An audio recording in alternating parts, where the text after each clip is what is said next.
ginataang kukol or bisokol. Masarap to pero matrabaho siyang linisin. So ayan, nagpa-practice pa kami kung anong magandang gamitin, gunting, applies, o Lesson 1. kutsilyo. Tama ba yung ubot?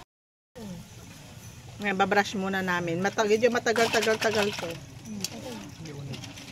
Dami nilang nilabas na klase ng brush. So ayan, nakuha na namin yung technique after ilang try. So papaluin na lang namin siya ng ganyan kaysa yung gagamit kami ng kutsilyo. Mas mapabilis na siya. Karen, sab. Ganun. Ayan, napukpok na siya. Okay na yan. Balik na siya. Pati pa na ba? Tapos, after hugasan ng malinis, smell, amoy-amoyin, smell test. So ayan, start na tayong magluto.